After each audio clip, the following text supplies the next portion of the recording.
गांव के एक कोने में, जहां कभी कोई दुकान नहीं थी, अब एक नया ढाबा खुला था।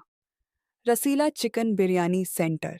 इस गांव में बिरयानी की खुशबू पहली बार आई थी और लोग चौंक भी गए थे। अरे पिंटू, सुना तूने? चौराहे के पास जो पुराना वीरान घर था ना, उसके सामने कोई ढाबा खुला है। हाँ यार, रसीला चिकन बिरयानी सेंटर। नाम तो बड़ा लाजवाब है, लेकिन सबसे अजीब बात पता है क्या है? क्या? किसी ने देखा नहीं कि मालिक कौन है। सब कहते हैं बिरयानी बहुत स्वादिष्ट है, लेकिन किसी ने उसे बनाते नहीं देखा। राजू और पिंटू उस पुराने वीरान घर के पास खड़े होकर बातें कर रहे थे, जहां से बिरयानी की खुशबू आ रही थी। शाम हो चुकी थी और हवा में हल्की ठंडक थी। राजू और पिंटू ढाबे के पास जाते हैं। चल देखते हैं कौन है ये बिरयानी वाला। हम भी चखते हैं। जैसे ही दोनों ढाबे के पास पहुंचे, एक बूढ़ा आदमी बिरयानी के पत्तल थमा देता है। लो बेटा, गरम गरम बिरयानी खाओ, पैसा बाद में देना। आप आप ही मालिक हैं? मालिक तो ऊपर वाला है बेटा, हम तो बस उसका स्वाद सब तक पहुंचा रहे हैं। राजू और पिंटू चुपचाप बिरयानी खाने लगते हैं। बिरयानी बेहद स्वादिष्ट है, मसालेदार, लेकिन कुछ अजीब बात है। राजू, ये बूढ़ा आदमी कहाँ गया? कहीं ये भूत तो नहीं? अगली सुबह गांव के चबूतरे पर दो बुजुर्ग, हरदुआ काका और हैदर काका बैठकर बातें कर रहे हैं। हैदर, सुना है कल रात दो लड़के ढाबे पर बिरयानी खा रहे थे।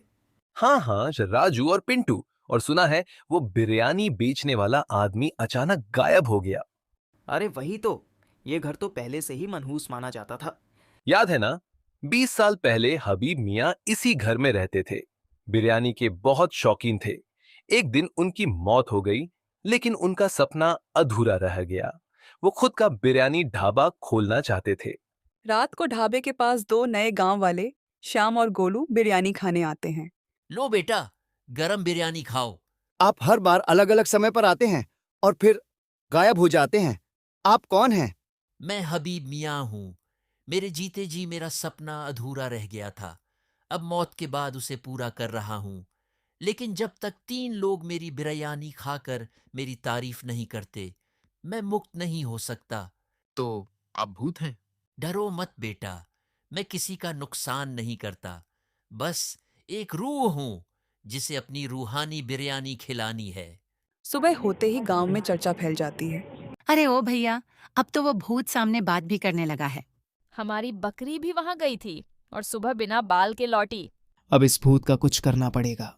नहीं काका, वो भूत हमें नुकसान नहीं पहुंचा रहा। बस वो चाहता है कि लोग उसकी बिरयानी खाकर उसकी तारीफ करें। राजू, पिंटू और श्याम मिलकर प्लान बनाते हैं। अगर 3 लोग ईमानदारी से उसकी बिरयानी खाकर तारीफ करें, तो उसकी आत्मा मुक्त हो सकती है। तो हम तीनों ही खा लेते हैं और बोल देते हैं, बहुत बढ़िया बिरयानी थी। नहीं यार, वो झूठ नहीं चाहता, वो असली तारीफ चाहता है। हमें दिल से खानी होगी। तीनों दोस्त ढाबे पर जाते हैं। हबीब मियाँ पहले से वहां खड़े हैं। तुम फिर आ गए बेटा। हाँ हबीब मियाँ, आज हम आपको वो देंगे जो आप चाहते हो। तीनों गरम बिरयानी खाते हैं। खामोशी में कुछ पल बीतते हैं। फिर हबीब मियाँ, ये बिरयानी सच में जिंदगी में पहली बार ऐसी बिरयानी खाई है। मसाले का संतुलन, चावल की खुशबू, चिकन की कोमलता, वाह! आपका सपना पूरा होना ही था। ये स्वाद अमर रहेगा। अब मेरा सपना पूरा हुआ, अब मैं चैन से जा सकता हूँ। अगली सुबह गांव के बच्चे खेल रहे होते हैं। वहां सिर्फ एक छोटी सी ईंट पर लिखा होता है, यहाँ हबीब मियाँ की आत्मा को शांति मिली। बिरयानी प्रेमियों को नम्र प्रणाम।